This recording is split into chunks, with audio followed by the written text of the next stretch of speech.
العالمين والصلاة والسلام على أشرف الأنبياء والمرسلين وعلى آله وصحبه أجمعين. سبحانك لا علم لنا إلا ما علمتنا إنك أنت العليم الحكيم.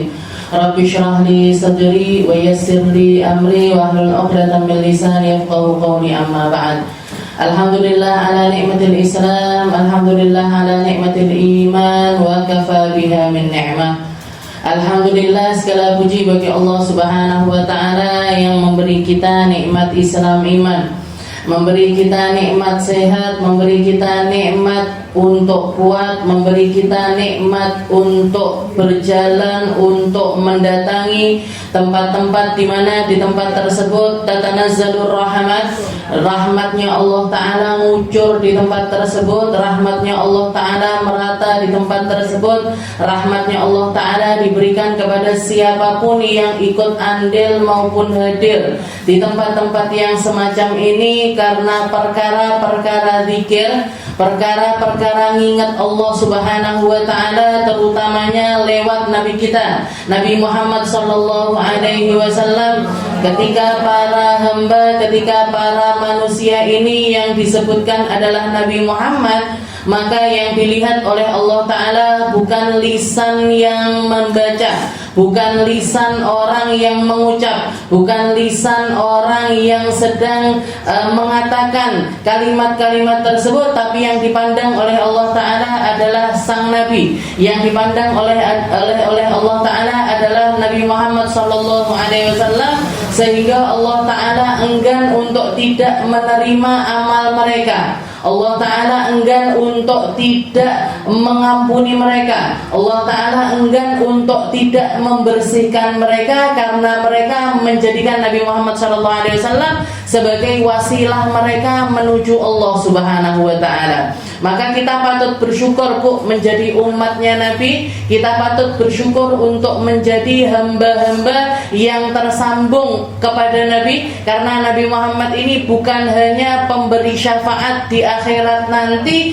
tapi bahkan ketika kita masih hidup di dunia sekalipun kita sangat-sangat membutuhkan syafaatnya Rasulullah sallallahu alaihi wasallam. Kita pengen rumah tangga kita adem ayem tentram, dapat sakinah mawaddahnya, maka yang perlu kita hadirkan di rumah kita adalah Nabi Muhammad. Kita pengen dapat tenangnya hati, kita pengen dapat tenangnya lisan, kita pengen merubah keburukan-keburukan yang ada di dalam diri kita. Wasilahkan Nabi Muhammad SAW untuk merubah semua perkara tersebut. Kita punya utang, kita punya tanggungan, kita kebingungan, kita kesulitan, kita dalam masalah apapun, kalau kita mengambil Nabi Muhammad sebagai perantara kita untuk nyari selamat kepada Allah Subhanahu wa taala, Allah Ta'ala tidak akan pernah menyia-nyiakan hal tersebut. Makanya kalau kita lihat para ulama kita ini sangat-sangat bijaksana di dalam warisan-warisan yang diberikan kepada umatnya, warisan-warisan yang diberikan ditinggalkan kepada manusia-manusia setelahnya, kebanyakan yang diwariskan adalah sholawat kepada Nabi Muhammad SAW. Kenapa kok sholawat yang diwariskan oleh para ulama? Karena sholawat ini yang paling aman. Kalau kita di dalam majelis kita misalkan kita memulai dengan Al-Quran, kita memulai dengan pembacaan ayat-ayat suci Al-Quran, ada yang salah di dalam adab tentang perkara tersebut, itu azabnya dari Allah Ta'ala itu seringkali cepat sekali terjadi. Ketika kita nggak konsen, ketika kita nggak nyimak, ketika kita nggak hadir, nggak menghadirkan hati kita di dalam pembacaan Al-Quran, Allah Subhanahu wa Ta'ala mengatakan di dalam Al-Quran, wa idza quri'a alaikumul Quran fa'ansitu. Kalau kalian itu mendengarkan bacaan Al-Quran, fa'ansitu. Ansitu ini artinya apa? Ansitu ini di atasnya asmi'u, di atasnya dengarkan, bukan cuma dengarkan. Kalau kamu mendengarkan bacaan Al-Quran, jangan hanya mendengar pakai telingamu, tapi dengarkanlah pakai hatimu. dengarkan dengan hati yang hadir, dengarkan dengan hati yang khusyuk. Kamu adabmu harus benar, Al-Qur'anmu harus ditaruh dengan benar, kamu harus dalam keadaan bersih, kamu harus dalam keadaan berwudu, karena Al-Qur'anku ini sesuatu yang sangat mulia yang kamu nggak boleh main-main di dalamnya. Jadi seringkali padahal kita kalau duduk di majelis ilmu atau bahkan duduk di, apalagi masyarakat kebanyakan di zaman sekarang ini nggak bisa menghormati Al-Quran dengan benar, maka ketika ini menjadi sesuatu yang disodorkan kepada masyarakat, takutnya bukannya dapat pahala tapi justru malah kualat. Takutnya bukan dapat sesuatu yang baik, tapi karena su'ul adabnya dia dengan Al-Quran, justru malah mendatangkan murkanya Allah Ta'ala. Guru saya Mbah Nur pernah cerita, ada satu orang di Hadramut sana, sukanya ngaji bu, penggaweannya ngaji, hafal Al-Quran, hafal Al-Quran. Tapi salah satu kebiasaan kecilnya dia, kalau misalkan dia mau ngobrol sama orang lain, ini tengah-tengah ngaji Al-Quran, dipotong Al-Qurannya, ditinggal ngomong. Kalau nggak gitu ditinggal makan, kalau nggak gitu ditinggal minum, kalau nggak gitu ditinggal usrah ngapain sesuatu yang lainnya. Maka dikatakan suatu hari ketika dia melakukan hal yang semacam itu, ketika dia mau ngaji Al-Quran, ketika dia mau ngaji Al-Quran, keluh lisannya diambil, suaranya nggak bisa ngomong lagi. Jadi diambil langsung sama Allah Ta'ala sebagai peringatan buat hamba tersebut. Kamu gak boleh main-main sama Al-Quran. Kalaupun misalkan kamu mau repot untuk melakukan sesuatu yang lainnya, ucapkan sadaqallahul azim, tutup Al-Quranmu, lakukan apa yang menjadi hajatmu. Kamu mau ngobrol sama orang, ditutup Qurannya bu, sadaqallahul azim, ditutup. Sadaqallahnya itu pun juga nggak boleh di tengah-tengah ayat, harus di akhir ayat. Harus ketika wakaf. Wakafnya pun juga wakaf yang memang boleh kita itu berhenti di dalamnya. Kadang-kadang ada wakaf yang tandanya itu lam. Berarti apa? Ini wakaf lazim. Lazim apa? Lazim nggak boleh mandek di situ. Harus lanjut. Padahal ilmunya umat zaman sekarang ini sangat-sangat di bawah rata-rata. Perkara sholat, perkara wudhu yang menjadi basic amaliyah mereka untuk menghubungkan diri kepada Allah Subhanahu Wa Taala, banyak yang nggak ngerti, banyak yang nggak paham. Terus gimana ceritanya ketika mereka bermuamalah dengan Al-Qurannya Allah Subhanahu Wa Taala? Makanya kudu hati-hati bu. Harus hati-hati. Muamalah sama Al-Quran ini harus hati-hati.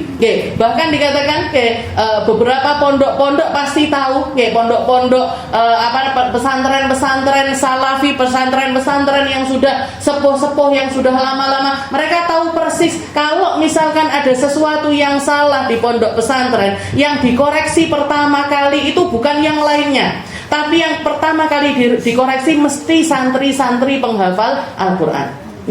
Kenapa? Karena mereka ini kalau misalkan berbuat kesalahan, seringkali Allah Ta'ala itu langsung menunjukkan peringatannya di tempat tersebut. Jadi kudu hati-hati kalau sama Al-Quran.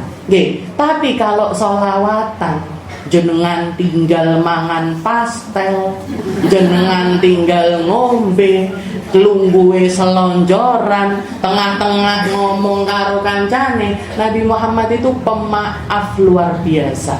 Nabi Muhammad itu ngerteni banget dengan umatnya. Makanya para ulama kita itu yang diwariskan itu salawat. Kenapa? Karena ini adalah amaliyah paling aman kamu untuk nyari ridhonya Allah Ta'ala. Ini amaliyah paling aman buat kamu untuk diamalkan dan gak sulit. Gak ada adab tertentu yang harus kamu lakukan begini, begitu dan lain sebagainya. Rasulullah SAW itu seseorang yang rahmatnya itu luar biasa kepada umatnya. Bahkan pernah diceritakan ada satu orang A'rabi, ada orang dari dusun, ada orang dari desa, gak punya adab, datang ke Rasulullah SAW. Memang antara dirinya dengan Nabi ini ada utang piutang. Rasulullah itu sudah waktunya untuk bayar utangnya, tapi belum jatuh tempo. Rasulullah punya utang sama laki-laki tersebut, belum jatuh tempo. Datang orang ini tadi, nagih utang kepada Rasulullah SAW sambil mengatakan, ya Muhammad wafi dainak, ya Muhammad bayaran utangmu. Inna bani Abdul Muttalib qaumun mutil katanya dia. Saya itu kenal sama orang-orang Bani Abdul Muttalib, orang-orang Quraisy, mereka itu sukanya nunggak utang, sukanya itu memperlambat pembayaran hutang, sukanya itu mengakhir-akhirkan pembayaran hutang. Berdiri Sayyidina Umar bin Khattab sambil marah mengatakan kepada Nabi Muhammad, ya Rasul, da'ni adrib unuqa hadhil munafiq. Ya Rasul, biarkan aku penggal kepalanya orang munafik ini. Biarkan aku penggal kepalanya orang munafik ini. Bayangkan Nabi Muhammad SAW, manusia nomor 1, kekasihnya Allah Ta'ala, dicecer seperti itu untuk membayar hutang. Untuk membayar hutang. Jenengan aja misalkan saya punya utang sama jenengan, terus jatuh tempo, telat sehari atau 2 hari. Jenengan kalau datang ke saya nagihnya pripun? Ustazah. Bahkan mau ngomong ustazah ini wis kan seperti itu. Ini Rasulullah SAW ditagih dengan cara yang seperti itu, dipermalukan di depan orang banyak. Tapi apa jawabannya Nabi? Rasulullah SAW justru negur Sayyidina Umar. Beliau mengatakan, ya Umar, hariyun bika laisa hakadha ya Umar. Bukan seperti ini cara nyelesainnya wahai Umar. Hariyun bika, yang harusnya kamu lakukan wahai Umar, untuk nyuruh saya bayar utang dengan benar dan nyuruh dia nagih utang dengan benar. Suruh saya untuk bayar dengan baik dan suruh dia untuk nagih dengan cara yang baik. Itu cara penyelesaian. Gak terus potong-potong kepala kayak gitu wahai Umar. Gak terus dibunuh-bunuhan. Kalau kayak gitu gak karu-karuan keadaan manusia. Ini bijaksananya Rasulullah SAW.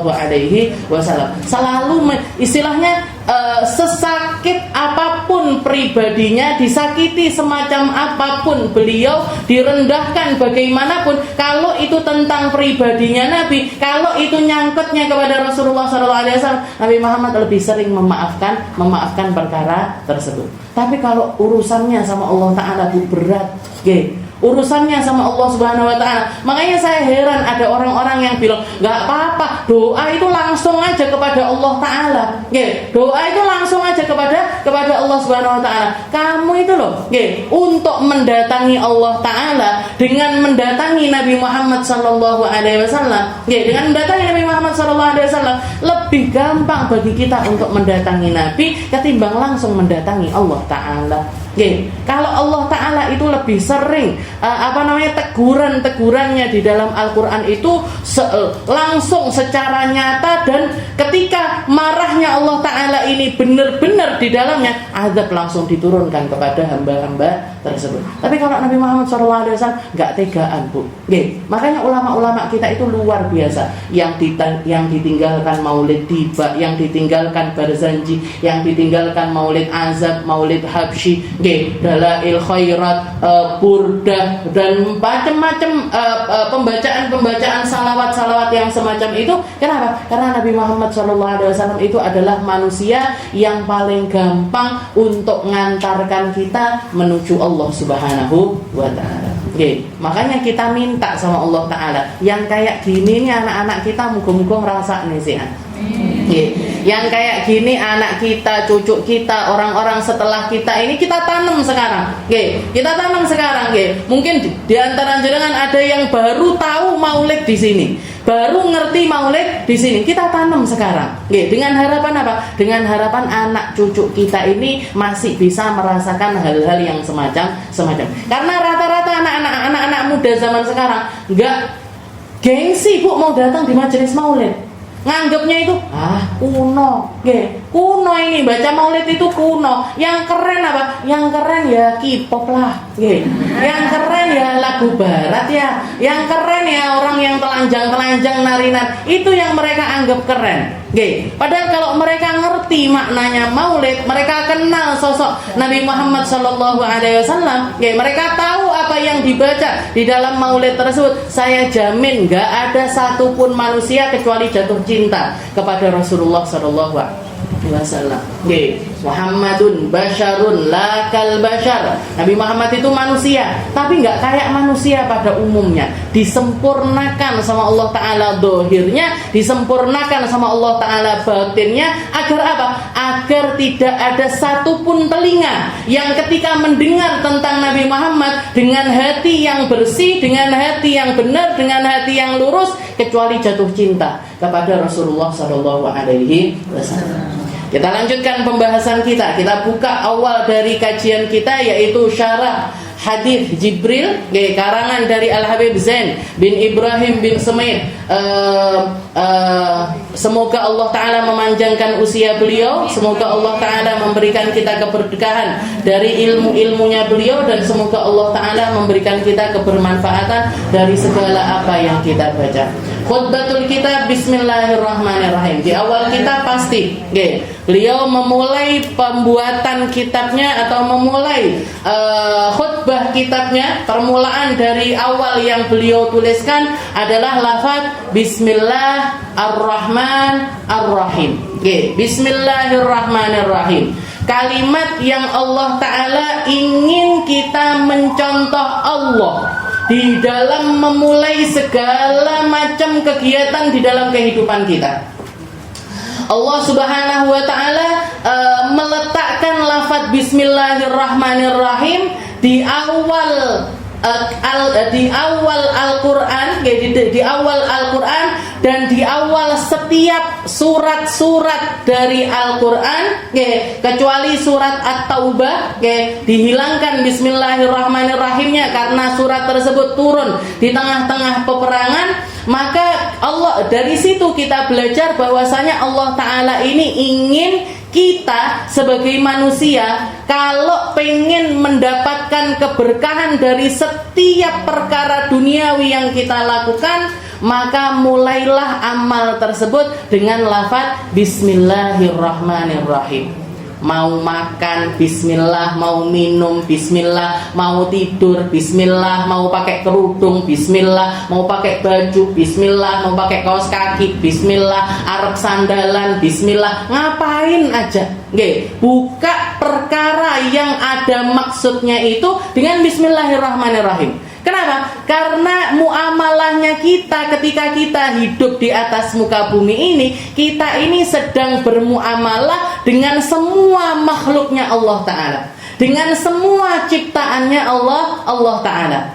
Maka ketika kita menggunakan nama Sang Pencipta, ketika kita pakai namanya Allah Subhanahu wa Ta'ala di dalam perkara-perkara muamalah kita tersebut, maka ketika kita memulainya, bukan cuman apa yang kita inginkan itu yang kita dapatkan, tapi semua keberkahan, semua hal yang tersimpan, segala macam pahala yang Allah Ta'ala tawarkan di dalam perkara tersebut akan bisa kita dapatkan. Kita mau makan, pengennya apa? Yo ben warak Ustazah. Kita mau minum, kenapa? Tujuannya apa? Ya biar hilang hausnya. Ketika kita minum, sekedar minum, makan, sekedar makan, gak baca bismillah, yang kita dapatkan ya cuman itu aja. Makan dapatnya kenyang, minum dapatnya hilang hausnya. Tapi ketika kita mulai baca Bismillahirrahmanirrahim, pertama apa? Pertama, makanan yang kita makan itu akan bersyukur karena dia menjadi rezekinya kita, bukan menjadi rezeki makhluk yang lainnya, bukan jadi rezekinya orang yang gak ingat Allah Ta'ala, bukan jadi rezekinya orang-orang yang kufur terhadap nikmat-nikmatnya Allah Subhanahu wa Ta'ala. Makanan ini, Bu, nanti di hari kiamat juga akan bersaksi atas kita. Jangan dikira di akhirat nanti urusannya kita cuma sama sesama manusia. Jangan dikira kita urusannya cuman sesama makhluk-makhluk yang bernyawa, tapi sesuatu yang bahkan kita anggap nggak bernyawa itu akan didatangkan sama Allah Ta'ala. Akan didatangkan semuanya sama Allah Ta'ala. Dikatakan di dalam yauma tuhadditsul gimana? Al-Qari'ah itu di dalam surat yauma tuhadditsul ardu afqala yauma, hari di mana semua yang ada, bukan apa yang bernyawa, tapi semua yang ada akan menceritakan terhadap apa yang terjadi pada mereka. Ini karpet-karpet yang kita dudukin nanti dihadirkan juga sama Allah Ta'ala di padang mahsyar.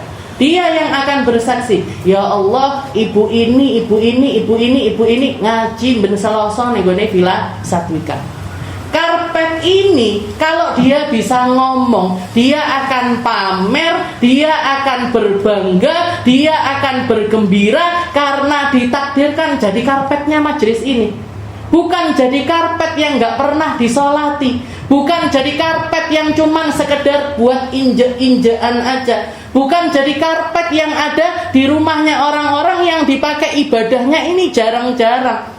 Tapi karpet-karpet ini nanti bersaksi, kardus-kardus ini saksi, bahkan tutup ini nanti bersaksi. Semuanya bakalan bersaksi di sisi Allah Ta'ala tentang apa yang terjadi pada mereka.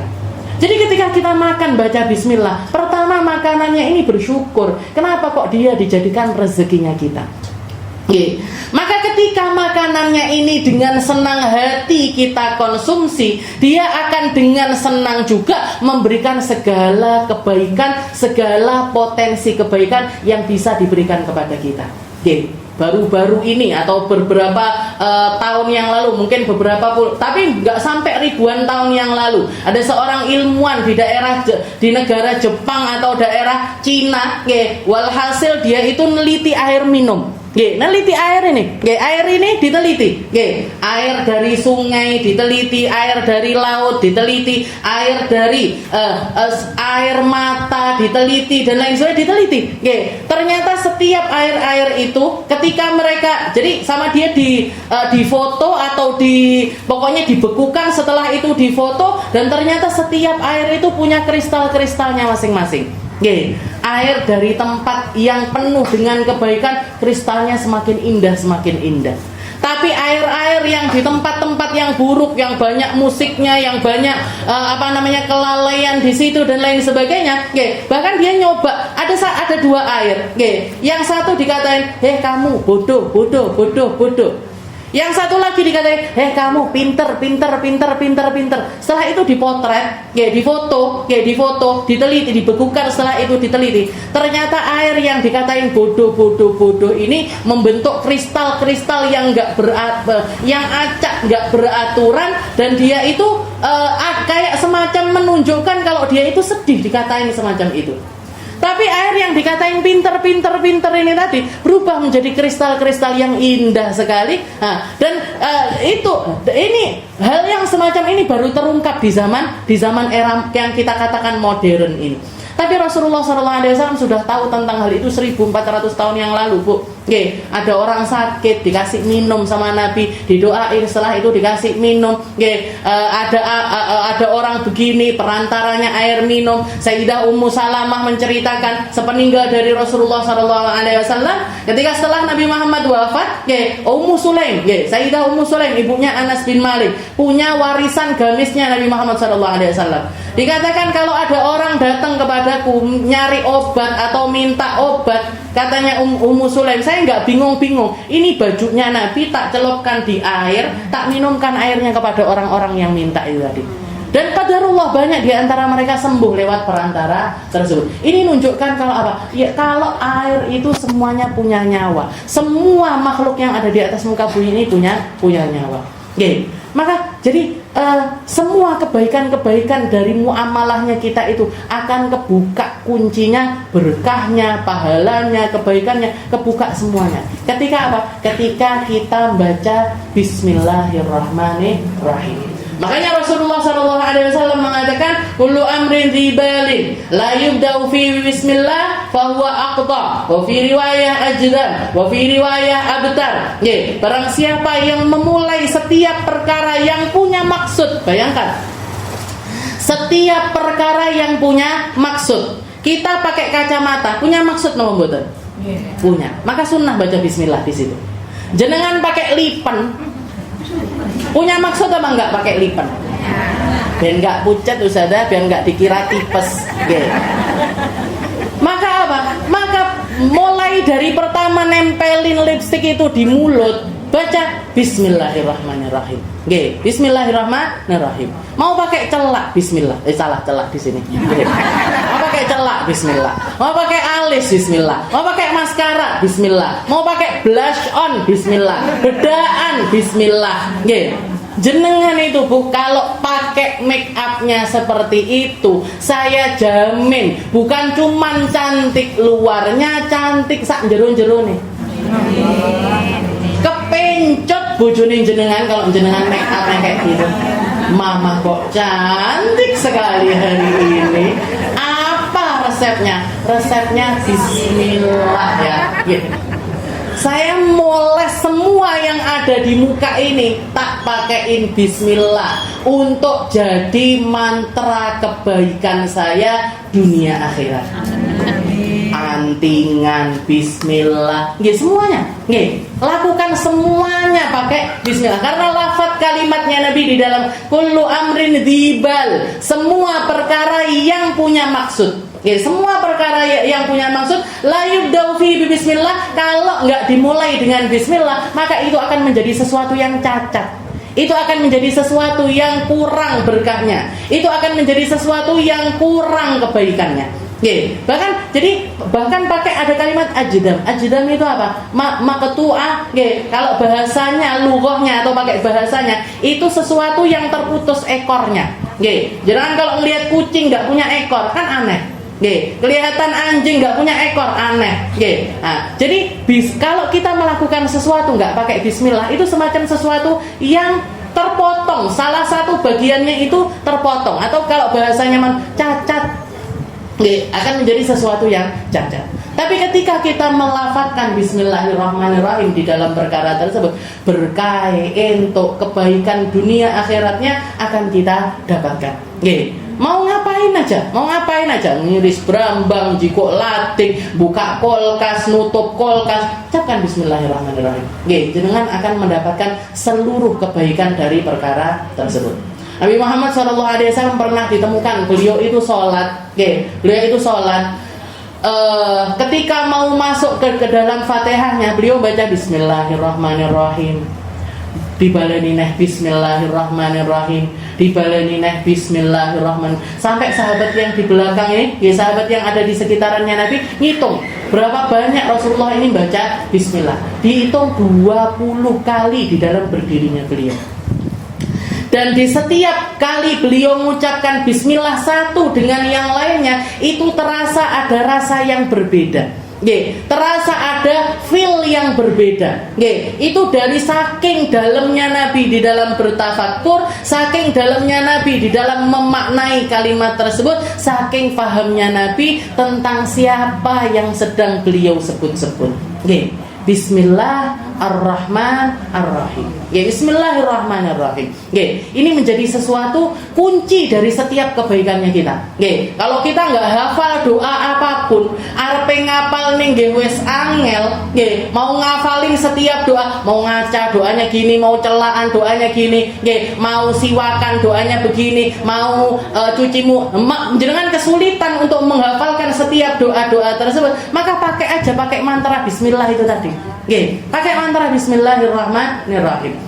Dan setiap kali mengucapkannya, usahakan bukan cuman ucapan di lisan, tapi ucapan dari dalam hati kita. Biar apa? Biar antara satu bismillah dengan bismillah yang lainnya akan menambahkan setiap rasa dari keimanan kita. Akan menambahkan setiap rasa dari keislamannya kita, akan menambahkan setiap rasa kita dari pandangan kita kepada Allah Subhanahu wa ta'ala. Bismillahirrahmanirrahim. Jadi Habib Zaid bin Ibrahim bin Samit di sini beliau memulai kitabnya itu dengan Bismillahirrahmanirrahim. Okay. Dan juga Bismillah ini juga menjadi bentuk sebuah ketawaduannya seorang hamba, bahwasanya saya ini nggak bisa apa-apa kalau nggak pakai Allah. Saya ini nggak mampu apa-apa kalau bukan dibantu sama Allah. Kalau bukan karena hidayahnya, kalau bukan karena inayahnya, kalau bukan karena bantuan serta petunjuk dari Allah Ta'ala, saya nggak mampu apa-apa. Lah, jadi di dalam Bismillah itu terkandung Subhanallah. Di dalam Bismillah itu terkandung Alhamdulillah. Di dalam Bismillah itu terkandung Masya Allah. Di dalam Bismillah itu terkandung Alhamdulillah. Di dalam Bismillah itu terkandung La haula wala quwata illa billah. Terkandung semua zikir yang kita butuhkan di dalam kehidupan kita, tercakup semuanya, masuk semuanya di bawah kalimat Bismillahirrahmanirrahim. Bahkan bukan cuma itu, Bu. Al-Qur'an keseluruhannya, Al-Qur'an keseluruhannya itu tercakup di dalam kalimat bismillah.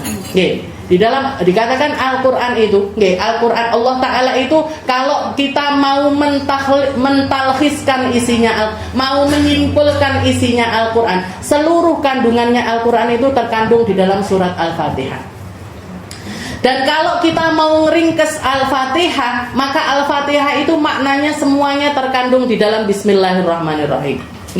Dan di dalam Bismillahirrahmanirrahim itu, sir dari Bismillahirrahmanirrahim itu terletak di dalam huruf ba. Dan sirnya dari huruf ba itu terletak di dalam titiknya. Titik yang menunjukkan tentang la ilaha illallah. Makanya kalau jenengan lihat di daerah Hadramut ataupun juga kebiasaannya para habaib atau kebiasaannya para muhibbin, orang-orang yang di dalam kebiasaan hariannya ini banyak mengamalkan isi-isi syariatnya Allah. Mereka itu salah satu kebiasaan yang mereka punya kalau ada bayi lahir. Kalau ada bayi lahir, bayi yang baru dilahirkan, atau bahkan sampai mereka umur 3 tahun, 4 tahun, 5 tahun, itu seringkali di dahinya itu dikasih kayak orang ngomongnya mur. Nah, dikasih mur tik 1. Dikasih mur. Jenengan ya lucu tapi kayak orang India. Tapi enggak apa-apa. Kalau pengen niatnya bukan buat apa-apa, tapi niatnya untuk tabarukan.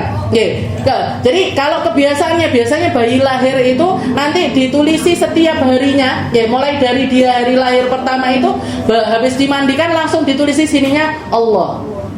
Besoknya Ar-Rahman, besoknya Ar-Rahim, besoknya Al-Malik, sampai 99. Sampai Asmaul Husna itu habis. Jadi sekitar 3 bulan lebih sekian hari itu ditulisi terus. Ditulisi terus Allah Ar-Rahman. Jadi Asmaul Husna. Tapi kalau misalkan wes kadung enggak atau keputus di tengah jalan, biasanya cuma dikasih mur. Titik 1. Tujuannya apa sih kok dikasih buletan di dahinya seperti itu? Itu tabarukan dengan huruf ba-nya Bismillahirrahmanirrahim. Kalau mau nulis Bismillahirrahmanirrahim kan kedawan. Bismillahirrahmanirrahim. Apalagi bayi kan baduke sik cilik. Mau ditulis Bismillahirrahmanirrahim angel. Maka ditabarukan dengan ba-nya huruf, titiknya huruf ba dari lafaz Bismillahirrahmanirrahim. Karena semua kandungannya Al-Qur'an intinya ada di dalam ba Bismillahirrahmanirrahim. Jadi bahkan di dalam hal semacam itu ada maksudnya. Enggak enggak cuman gitu, Bu. Enggak cuman wis ben keren-kerenan kayak andeng-andeng ben koyo wong India, enggak. Itu ada maksudnya, yaitu tabarukan dengan titiknya ba di dalam lafaz Bismillahirrahmanirrahim. Karena dia masih di awal perjalanan kehidupannya. Jadi niatannya adalah biar membuka keberkahan, setiap keberkahan yang bisa terjadi kepada si bayi ini tadi. Bismillahirrahmanirrahim. Jadi Bismillahirrahmanirrahim ini secara fikih juga para ulama membahas, semua ulama sepakat bahwasanya lafaz Bismillahirrahmanirrahim itu yang sudah pasti termasuk dari surat dari Al-Quran itu cuman di dalam surat An-Nahl, dalam surat An-Nahl yang menceritakan tentang suratnya Nabiullah Sulaiman kepada Ratu Balqis.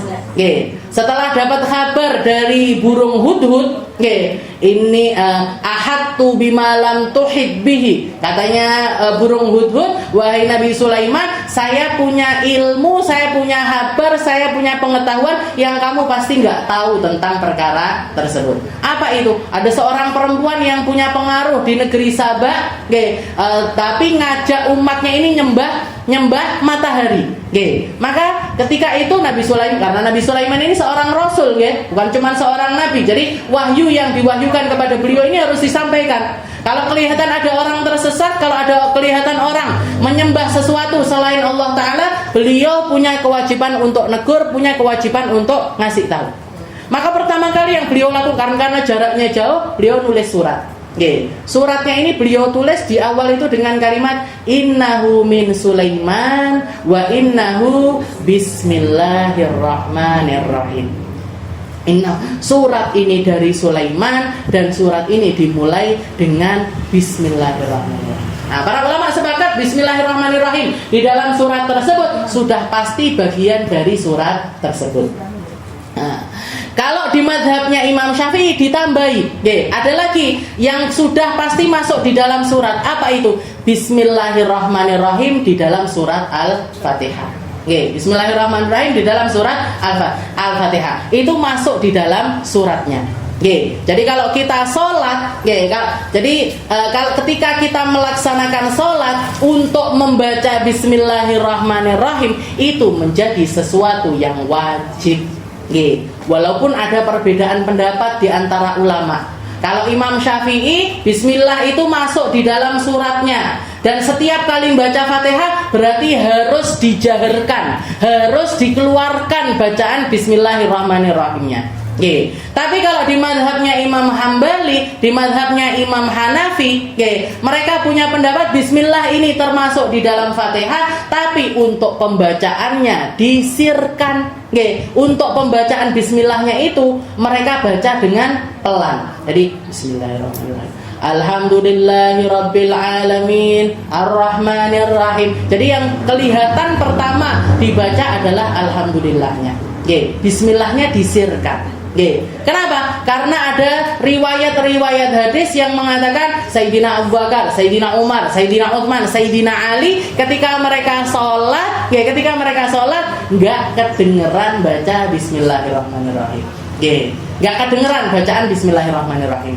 Walaupun ada riwayat yang lain yang mengatakan Nabi Muhammad SAW ketika sholat dimulai dengan Bismillah. Termasuk yang tadi saya ceritakan, Rasulullah bahkan bukan cuma sekali baca Bismillahnya, diulang sampai 20 kali.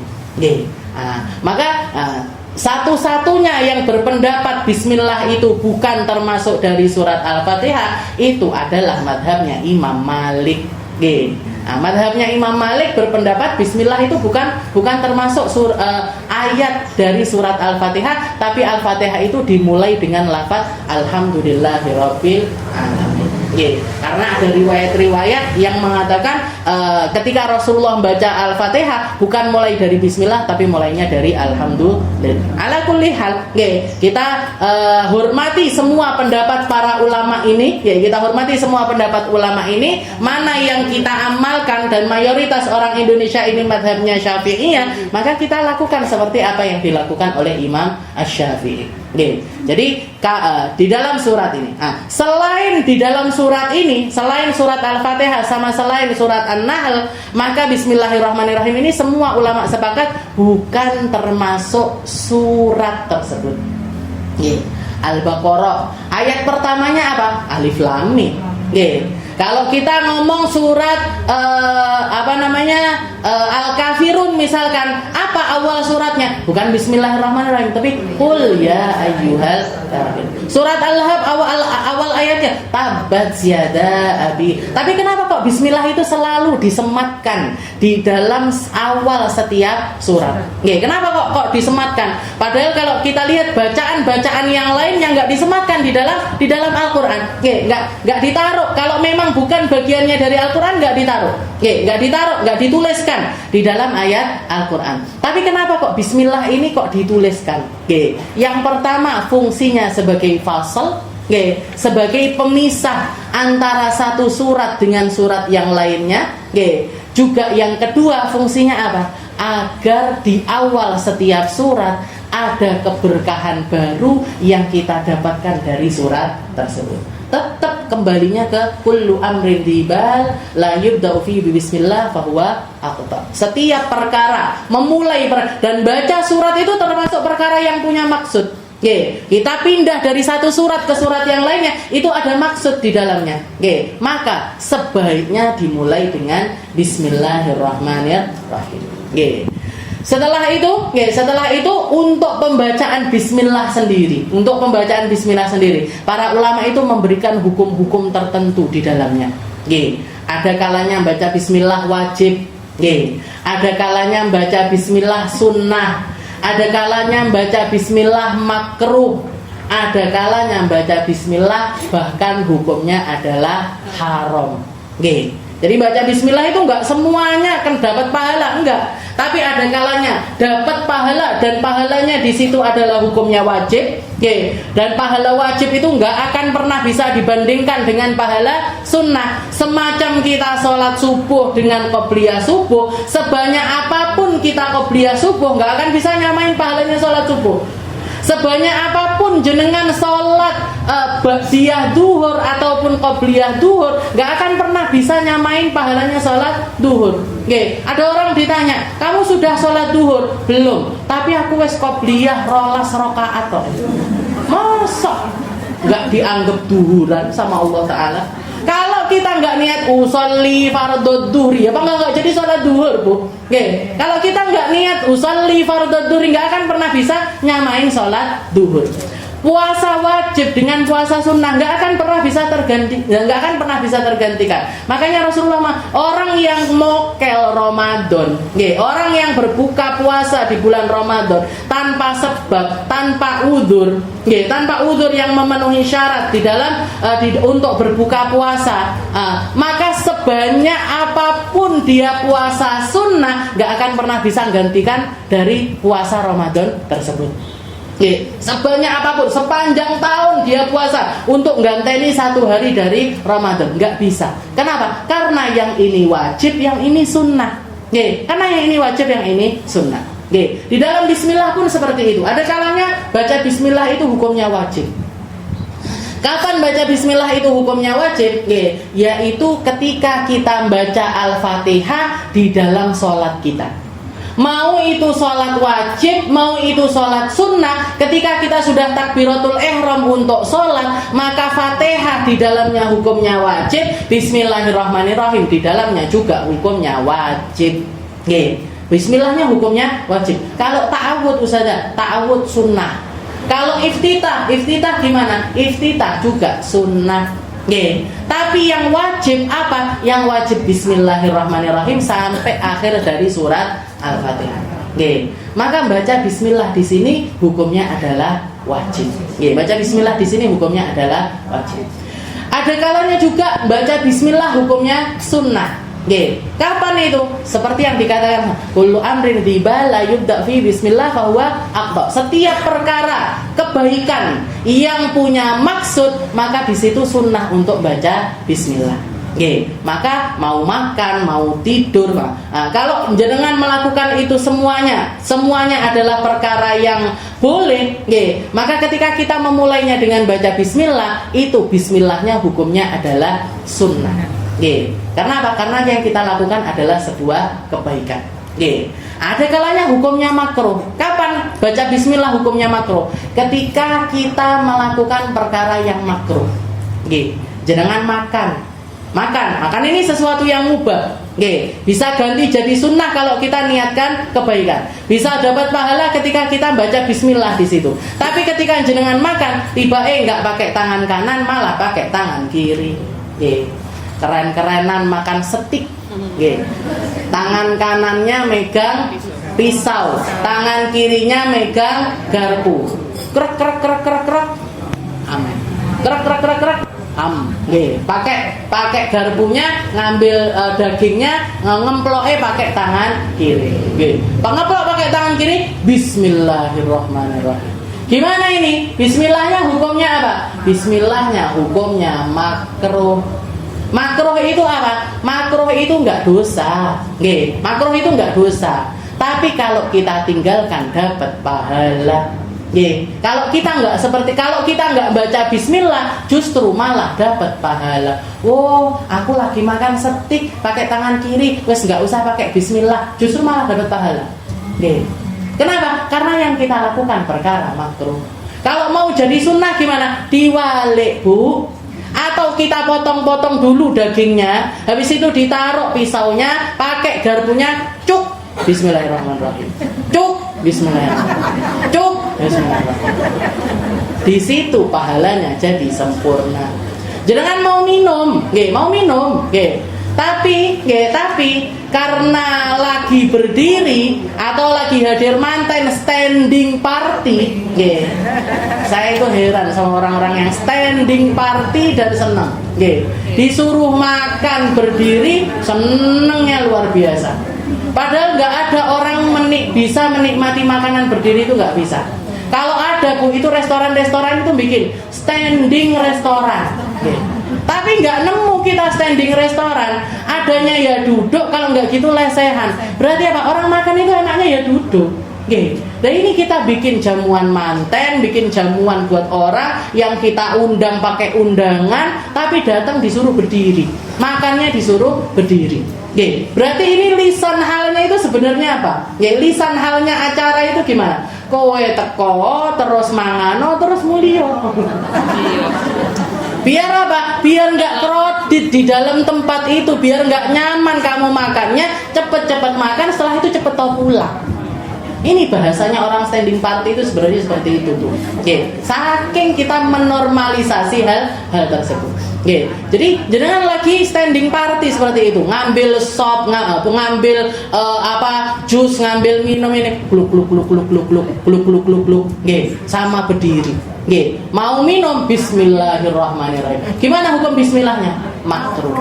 Kenapa? Karena kita sedang melakukan sesuatu yang makruh. Tapi kan katanya Nabi Muhammad pernah minum berdiri. Iya, Nabi Muhammad pernah minum berdiri, tapi itu sangat jarang sekali. Mayoritas minumnya Nabi adalah duduk. Kenapa Rasulullah kok pernah berdiri di dalam minumnya? Untuk menjadikan minum duduk ini bukan sesuatu yang wajib. Kalau Rasulullah minumnya duduk terus, itu jadi wajib, Bu. Padahal umatnya belum tentu bisa mempraktekkan yang semacam itu. Rasulullah itu kencing, mayoritas duduk. Tapi pernah beliau ditemukan kencing berdiri. Kenapa? Biar ketika ada umatnya yang kencing berdiri, nggak dihukumi dosa sama Allah Ta'ala. Bukan menjadi sesuatu yang wajib. Kecuali minum berdiri itu ada kalanya sunnah hukumnya. Kapan? Ketika kita yang diminum adalah air zam-zam. Kan jenengan di Mekah, selesai tawaf itu ada kesunahan untuk minum air. Ada kesunahan untuk minum air. Dan di situ minum air dengan berdiri itu hukumnya enggak makruh. Hukumnya enggak makruh, bahkan bisa menjadi sunnah. Nah, jadi kalau melakukan perkara yang makruh, kita mulai dengan bismillah. Dari mulai bismillahnya ini sudah hukumnya adalah makruh. Yang terakhir haram. Nah, kapan baca bismillah itu hukumnya haram? Ketika yang mau dilakukan adalah perkara yang haram. Ketika yang mau dilakukan adalah perkara yang haram. Saya mau pakai baju you can see. Eleke ketok, dodone ketok. Pas pakai baju bismillahirrahmanirrahim. Gimana hukumnya? Bismillahnya sudah haram. Dari bismillahnya sudah haram. Mau minum Tapi yang diminum homer, nggih. Yang diminum bir, nggih. Bir. Judulnya bulan. Jadi bir judulnya bulan. Pas mau nglokok bismillahirrahmanirrahim. Gimana hukumnya ini? Nggih. Mulai dari bismillahnya sudah haram. Mau tanda tangan korupsi, penebangan pohon. Itu pejabat-pejabat itu, nggih. Mau tanda tangan ben barokah yo korupsine. Bismillahirrahmanirrahim. Gimana ini? Mulai dari bismillahnya hukumnya sudah haram. Yes. Bahkan bisa berlipat-lipat keharamannya karena di dalam hal itu ada indikasi bermain-main dengan lafadznya Allah Subhanahu wa taala. Nah, jadi seperti itu. Nah, bismillahirrahmanirrahim itu sesuai situasi dan kondisi itu berlaku. Enggak semuanya lafadz bismillah itu menjadi sesuatu yang berpahala. Bismillahirrahmanirrahim. Alhamdulillahirabbil alamin wa as'alullah subhanahu al-fathal mubin wa kamalal yaqin wat tamkin wa asyhadu an la ilaha illallah wahdahu la syarika lah al-malikul haqqul mubin wa asyhadu anna muhammadan abduhu wa rasuluhu shadiqul amin al-qa'il man yuridillahu bi khairan yufaqihu fid din wallahu a'lam bis-shawab. Insyaallah kita lanjutkan di pertemuan yang selanjutnya.